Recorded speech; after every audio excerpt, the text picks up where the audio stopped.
Halo Foodpreneur Indonesia, ketemu lagi di Foodies Podcast kali ini. Cuma kali ini kita bakal ngomongin hal yang beda dan hostnya pun beda. Jadi sebelumnya saya bakal perkenalin dulu, nama saya Saiful.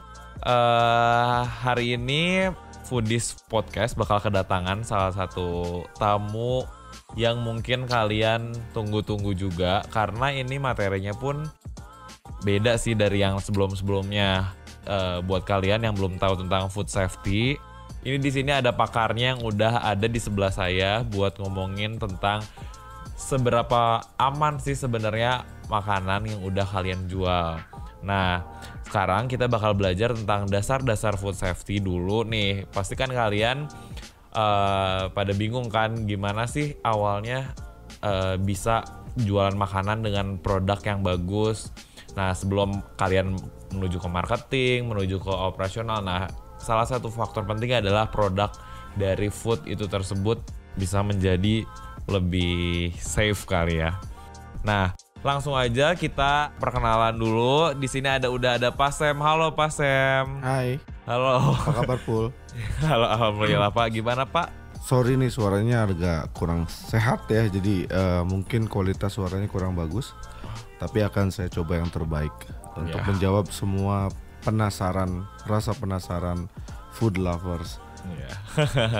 Nah, di sini Pak Sam udah semangat nih, walaupun emang suaranya katanya emang lagi nggak enak badan ya Pak ya.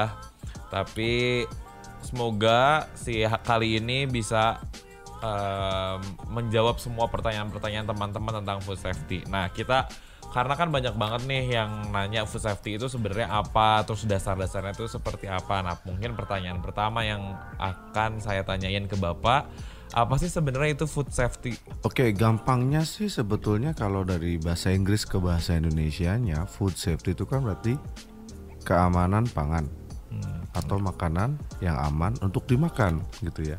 Secara sederhana seperti itu, tapi kalau kita kaji lebih jauh, bagaimana membuat makanan itu aman, bagaimana si konsumen yang mengkonsumsi makanan itu juga tidak menimbulkan gangguan kesehatan pasca dia memakan makanan. Nah, mungkin teman-teman perlu tahu juga karena ada beberapa impact, ada beberapa efek yang ditimbulkan ketika kita mengkonsumsi makanan yang gak aman. Ada yang efeknya tuh langsung, Pul, tapi ada juga yang efeknya tuh nanti gitu ya. Nah, kalau Ipul mungkin makan cabai kepedesan efeknya langsung, atau Ipul makan roti yang udah basi, atau makan katakanlah susu yang udah basi, langsung kita mulus-mulus, kemudian masuk ke toilet ya. Bisa jadi kalau tingkat keparahannya cukup tinggi ya harus dibawa ke rumah sakit untuk ditangani lebih lanjut. Tapi ada juga yang kita nggak kerasa bahwa kita menumpuk sesuatu yang bahaya. Kemudian nanti impactnya setelah kita berusia 40-50 tahun misalnya, ada yang disebut dengan penyakit degeneratif. Jadi banyak banget sih efek yang ditimbulkan karena makanan yang tidak aman. Dan pada umumnya orang kita kebanyakan mengkonsumsi makanan, kemudian tanda kutip dia mengalami masalah, biasanya yang disalahin kitanya nggak cuci tangan misalnya, atau karena kamu nggak baca bismillah misalnya. Padahal bisa jadi kan emang faktor juga ya. Iya, bisa jadi sebetulnya makanannya itu emang betul-betul sudah mengalami masalah gitu ya. Baik karena pengolahannya yang salah atau dari bahan bakunya yang salah gitu. Jadi secara terminologi sederhana, makanan itu aman dikonsumsi bila tidak menimbulkan gangguan kesehatan. Baik gangguan kesehatan yang secara langsung dirasakan pada saat itu atau yang disebut dengan gejala akut ya, atau masalah yang nanti ditimbulkan karena kumulatif dari kontaminan yang ada dalam makanan tersebut atau yang disebut dengan efek kronis nantinya. Gitu sih, Pul. Oh, jadinya sebenarnya kan kita tuh pada taunya sekarang kalau misalnya kita habis makan terus tiba-tiba kita sakit perut, itu tuh secara short termnya ya Pak ya, ternyata. Secara short term. Jadi kayak mungkin ini makanan langsung dijudge ya, itu kayaknya produknya nggak bersih deh kayak gitu. Tapi ternyata itu tuh belum menjamin ya Pak ya, kalau misalnya kita makan tapi ternyata kita mikirnya aman, tapi ternyata 10 tahun kemudian nggak ada yang tahu juga. Iya, jadi nggak ngejamin tanda kutip ya Pul. Karena jaminan itu sebetulnya kan gimana tanggung jawab si pembuat makanan itu memproduksi makanan dari bahan baku yang baik, pengolahan yang baik, penyimpanan yang baik, dan penyajian yang baik, supaya kita mengkonsumsinya pun terbebas dari resiko-resiko itu. Oh gitu. Jadi emang ternyata kita tuh emang harus benar-benar detail ya Pak ya kalau untuk masalah makanan. Nah kalau misalnya untuk konsumennya sendiri nih kan kita nggak tahu kalau misalnya emang si bahan bakunya itu tapi ternyata diolahnya secara bersih atau udah secara sehat atau belum. Nah itu kita sebagai konsumen gimana sih cara ngebedainnya Pak? Ya, kalau kita secara konsumen kita punya hak untuk mendapatkan pelayanan yang baik termasuk produk yang baik. Memang pada akhirnya ketika kita mengkonsumsi makanan kita sudah tidak bisa lagi memastikan bahwa prosesnya dilakukan dengan baik, dengan material yang baik atau tidak. Sehingga tanggung jawab para produsen, tanggung jawab para penyedia pelayanan makanan inilah atau food service ya, yang memang punya punya peranan penting untuk bisa menyajikan hal itu, dan itu hak kita sebagai konsumen untuk mendapatkan produk yang terbaik sesuai dengan ekspektasi kita, kualitasnya juga baik, termasuk keamanan pangannya juga terjamin gitu. Jadi kalau ditanyakan gimana caranya Pak untuk bisa membedakan, satu, kalau kita tahu reputable sources atau sumber yang memang terpercaya ya kita pasti memilih membeli makanan dari yang lebih terjamin tanda kutip ya. Kalau kita tahu prosesnya lebih bagus lagi. Tetapi kalau kita ya pada umumnya di jalan lah ya kita street food kita memang nggak bisa jamin, tapi bukan berarti kita tidak boleh mengkonsumsi, tapi ya hindari mengkonsumsi yang seperti itu karena tanda kutip kita nggak bisa juga jamin bahwa itu baik atau tidak gitu. Oh iya. Nah buat para pebisnis kuliner nih, menurut Bapak secara yang udah ahli nih dalam food safety, seberapa penting sih untuk pengusaha kuliner untuk mempelajari hal ini? Ya justru itulah kenapa berangkat dari keresahan ya, maksudnya keresahan dari saya pribadi bahwa teman-teman berbisnis kuliner juga perlu memperhatikan faktor-faktor ini untuk selamat tanda kutip ya, selamat untuk mereka berbisnis, selamat juga untuk konsumen gitu ya, sehingga bisnisnya sustain. Dalam banyak kasus seringkali pebisnis kuliner memulai bisnisnya dalam skala kecil. Mereka masih care terhadap segala sesuatunya, masih care terhadap kualitas, apalagi kebersihan dan lainnya. Tetapi tatkala ini meningkat ya, ada increase, kemudian skalanya diperbesar gitu dengan volume yang meningkat juga. Kadang-kadang faktor-faktor ini akhirnya mulai keteteran dan akhirnya bukan lagi menjadi prioritas karena bisnis mereka lebih prioritas dibandingkan kualitas dan keamanan pangan. Dan inilah awal mungkin kejatuhan atau awal dari problem yang mereka ciptakan sendiri gitu. Jadi dasar ini memang nggak boleh dilupakan karena food safety is a must. Food safety is right of every people yang mengkonsumsi produk kita atau every konsumen gitu ya. Dengan kondisi seperti itu maka seberapapun skalanya, seberapapun banyaknya, tolong pastikan dasar-dasar ini terpenuhi. Itulah kenapa kita penting banget memahami ilmu, mempelajari, kemudian mengimplementasikan dan mengendalikan supaya semuanya terkendali. Kalau kita bisa menjamin mutu dan kualitas, mutu dan keamanan produk kita, insya Allah sih ya bisnisnya bisa sustain. Jadi problem itu dimulai dari mereka sendiri yang nanti akhirnya mengabaikan aspek-aspek dan hal-hal yang terkait dengan keamanan pangan tersebut. Nah berarti dari yang tadi saya tangkap nih Pak, berarti emang sangat penting ya buat para pebisnis kuliner selain untuk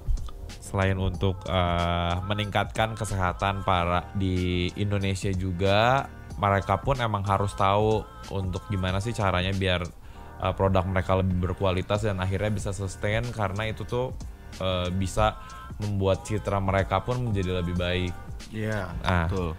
Untuk selanjutnya nih, gimana sih Pak kalau misalnya bisnis kuliner tapi mereka tuh nggak mempeduliin food safety, misalnya nih kayak street food, mereka kan kurang mengerti ya akan ilmu dasarnya. Nah, ada tuh beberapa restoran lainnya yang mereka tuh bener-bener kayak dari mana dapat ilmunya dan segala macam. Nah, itu gimana Pak kalau misalnya mereka? Ya itu sih nanti pilihan ya full, karena bisnis kita mau sustain apa enggak.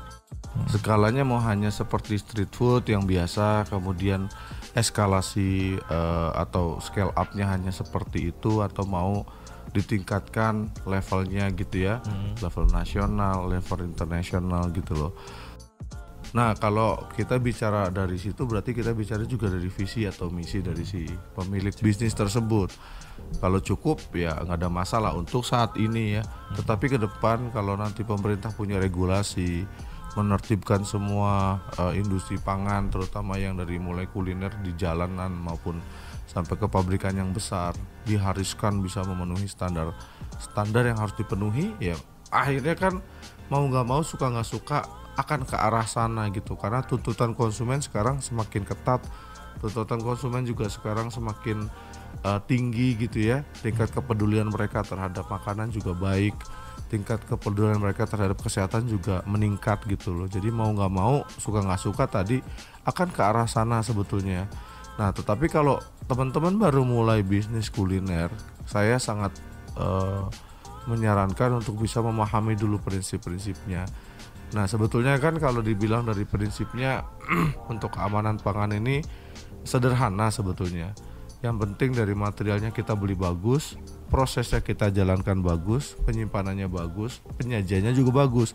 Tapi pertanyaannya gimana sih yang bagus gitu ya? Iya. Pak beli material dari mana? Oh kalau saya harganya sih Pak yang penting murah gitu ya. Harga nggak masalah Pak, yang penting murah gitu. Nah ini juga menjadi polemik kadang-kadang ketika kita berbisnis.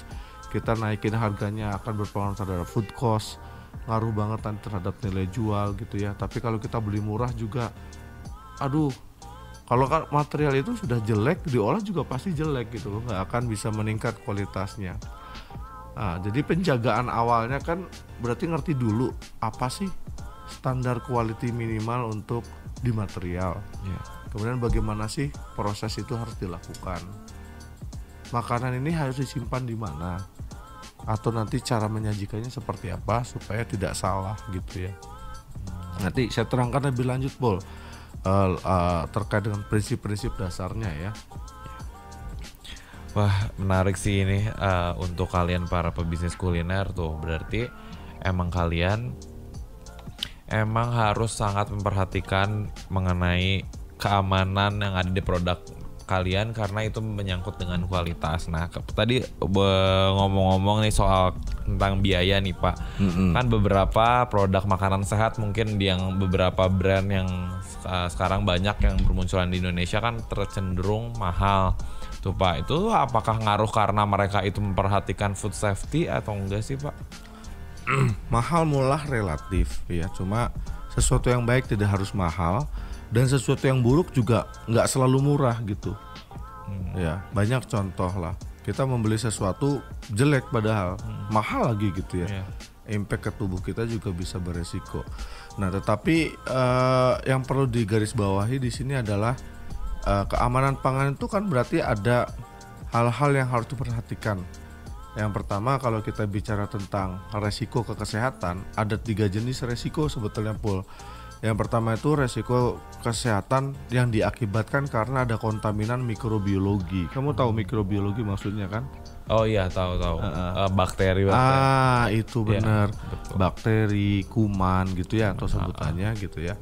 Karena itu yang salah satu menyebabkan makanan itu bisa menjadi busuk. Ketika makanan tersebut busuk, berarti jumlah bakteri yang ada di dalam makanan itu banyak.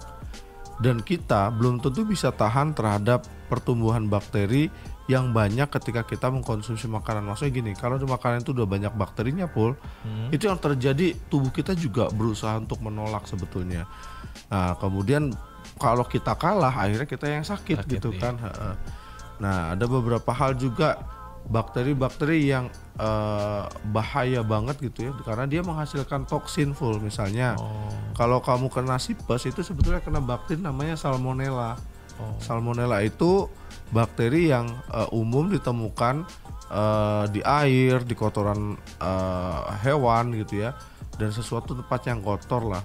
Nah kalau dia masuk ke tubuh kita, ketika tubuh kita lagi fit sih mungkin dia nggak terlalu ngaruh.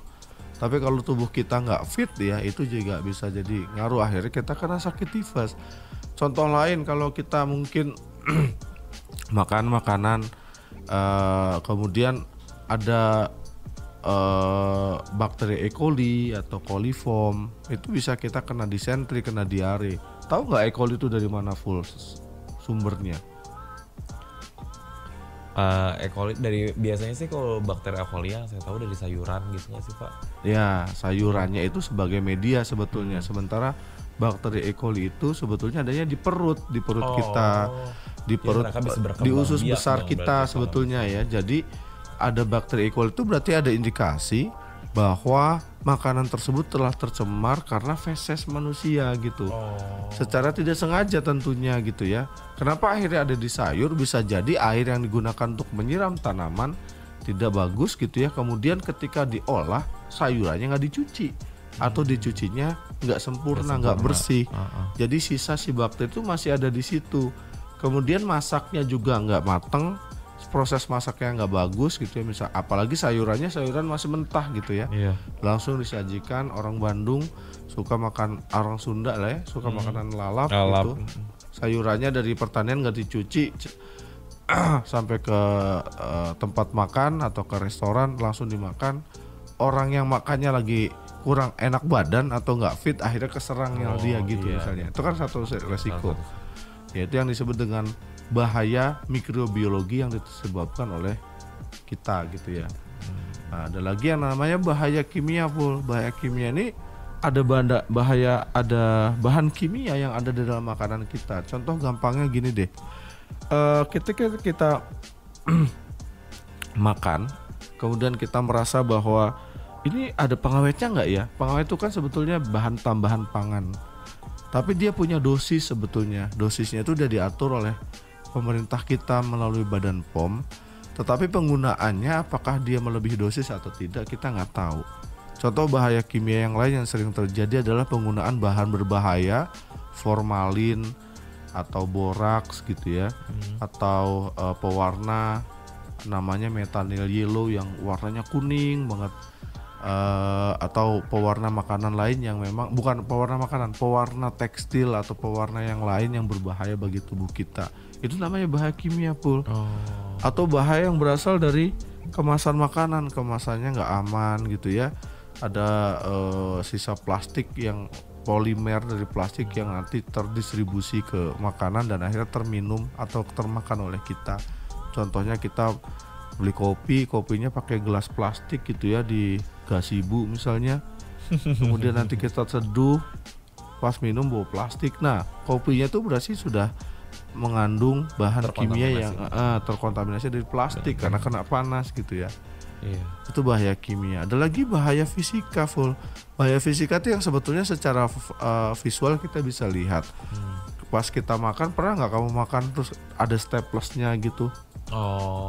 Aduh ada staplesnya gitu ya. Kemudian secara refleks kita ambil. Nah kalau yang makan kita mungkin masih bisa menanggulangi. Tapi kalau anak kecil nggak tahu, ya ketelan-telan aja gitu kan, atau bendanya tajam kecil nggak tahu kita termakan juga gitu ya. Itu namanya bahaya fisik yang secara visual kita bisa lihat, tetapi kalau udah ada di dalam makanan kemudian kita terkonsumsi secara tidak sengaja, ini yang jadi problem nantinya karena sudah masuk dalam tubuh ya. Itu namanya bahaya mikrobiologi, fisika, kimia yang bisa menyebabkan konsumen sakit atau mengalami gangguan kesehatan gitu Pul. Nah Pak, pertanyaan terakhir nih. Nah tadi kan Bapak bilang kalau misalnya untuk food safety itu nggak selalu makanan mahal itu yang safe dan nggak selalu makanan murah itu pun tidak safe. Nah kira-kira berapa sih biaya yang harus dikeluarkan untuk memastikan food safety untuk sebuah bisnis kuliner yang kita punya? Oke, kalau misalnya biaya tuh variatif, tergantung dari apa yang mau kita perbaiki. Tetapi konsep food safety ini adalah prevention konsepnya pencegahan. Akan jauh lebih mahal kalau terjadi kasus, kalau sudah terjadi terdampak kepada konsumen dan konsumennya akhirnya komplain, konsumennya akhirnya menuntut, itu akan jauh lebih mahal. Biaya yang ditimbulkan bisa jadi menyebabkan bisnis Anda bangkrut bahkan gitu ya. Banyak kasus kok, maksudnya oke lah kita kerja, yang penting gue jualan bagus, makanannya gue bisa sajikan dengan cepat gitu ya. Kemudian materialnya juga yang penting harganya cocok gitu ya. Kemudian dia mulailah gitu ya. Dia mulailah untuk terus menerus mengkampen bahwa produk dia tuh enak dengan harga murah misalkan. Waktu itu mungkin nggak masalah. Setahun 2 tahun kemudian bisa jadi kalau ini nggak dipertahankan atau tadi food safety-nya juga nggak dijaga, tiba-tiba kena komplain dia. Bahkan bisa terekspos ke media sosial kemana. Wah udah. Nah, itu reputasinya bisa hancur, ya menjadi bumerang ya. Iya, jadi kitanya bumerang ya, kan. Kalau di Amerika Eropa malah mereka cenderung sangat sensitif ya, bahkan bisa dituntut pengadilan gitu loh dengan jumlah tuntutan sangat besar, terutama tuntutan uang gitu ya. Mereka menuntut ini itu, tapi akhirnya kan bisa menyebabkan bisnis kita kolaps gitu ya. Sehingga konsep food safety ini akan terlihat mahal. Ya, konsepnya, bukan konsepnya, pelaksanaannya, karena kita butuh banyak effort ya, butuh banyak upaya untuk menegak atau mengendalikan produk kita tetap aman. Tetapi kalau dilihat dari impact yang ditimbulkan, cukup bisa memproteksi bisnis kita. Karena kalau ada sesuatu setelah pasca peluncuran produk atau pasca konsumen mengkonsumsi produk, efeknya jauh lebih besar ya dibandingkan kita hanya mencegah di awal. Maka konsep pencegahan ini lebih baik daripada mengobati, betul banget. Betul. Gitu ya. Nah, apa contohnya pencegahannya? Ya, sebetulnya bukan sesuatu yang mahal juga. Artinya ketika kita memilih bahan baku, pahami dulu dong, Anda tuh membeli bahan baku dari mana, seperti apa. Kalau ada bahan baku yang memang harganya murah tetapi juga kualitasnya tidak dijamin, ya jangan dibeli, jangan tergoda dengan kondisi seperti itu. Kemudian kita juga kan perlu ngerti juga penanganan produk setelah kita diterima. Material udah dibeli, tapi kita nggak punya freezer, misalkan bahan-bahan yang perlu chilling atau bahan-bahan yang perlu disimpan dingin. Kemudian kita letakkan begitu saja dalam kondisi ruangan terbuka. Tiba-tiba produknya sudah mengalami kemunduran mutu gitu ya. Kemudian udah mulai kebasian atau mulai spoil gitu. Tapi sayang kalau nggak dimasak. Akhirnya dimasak tuh. Wah. Akhirnya diolah tuh gitu ya. Itu tuh yang bahaya ya Pak. Gitu kan. Aduh, dibuang sayang gitu. Nah, problem itu pada saat itu mungkin selesai karena kita nggak ngelihat lagi, oh ini masih enak kok secara rasa. Tetapi apakah secara keamanan pangan itu masih bisa dijaminkan? Nggak tahu gitu, belum tentu juga gitu ya. Jadi ini contoh untuk material dan penanganan awal. Nanti di dalam proses itu juga perlu ada upaya banyak hal yang perlu diupayakan, terutama terkait cleanliness ya, kebersihan. Kebersihan itu kan berarti dimulai dari pemilihan alat atau pemilihan bahan yang nanti mudah dibersihkan. Karena belum tentu semua alat yang kita beli kemudian nggak mudah digunakan dan selalu terjamin kebersihannya. Bukan hanya kebersihan secara fisik, tetapi juga kalau misalkan peralatan itu mudah berkarat dan lain, kan juga akhirnya repot gitu ya. Berarti kan pada saat pemilihan peralatan ini, kalau kita belinya asal ya, ada misalkan mejanya tidak terbuat dari stainless, suatu saat meja tersebut sudah mengalami korosif, rusak dan lainnya, kontak dengan produk makanan, nah itu namanya kontaminan gitu ya. Ada kontaminasi di situ yang berpindah dari karat ke material gitu. Nah itu juga berarti butuh pahami di awal bahwa peralatan yang kita nanti beli harus proper ini sesuai dengan kebutuhan dan peruntukannya gitu. Ya, jadi kalau masalah mahal enggaknya itu relatif. Misalkan tergantung kamu belinya nanti yang gimana.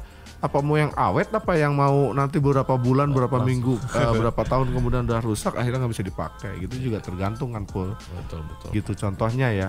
Iya. Jadi nggak bisa inline antara wah Mahal. saya bikin, ada juga teman saya Tidak. bikin, dibilang invest gua gede banget untuk memenuhi standar itu, tetapi salah aplikasi gitu ya.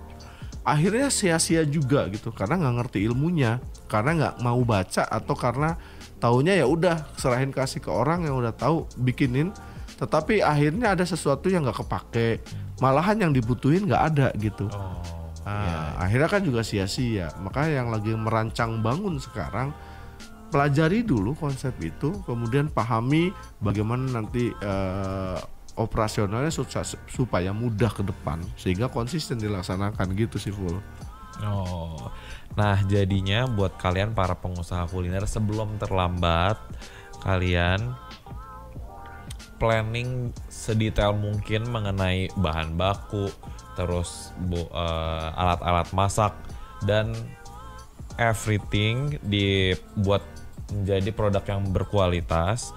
Nah jadi udah kejawab nih, berarti sangat penting untuk kalian para pebisnis kuliner untuk melihat apakah produk kalian itu udah safe atau belum, dan untuk biaya pun mungkin diefektifkan ya Pak ya, sesuai dengan planning dan sesuai dengan nggak harus mahal lah, nggak harus mahal, cuma tapi tepat ya. Betul, jangan Tepat sampai kayak mahal-mahal tapi tidak tepat juga malah jadi sayang ya Pak ya, salah make malahan, atau sebetulnya nggak perlu tapi ada, tapi yang diperlukan malah nggak ada gitu.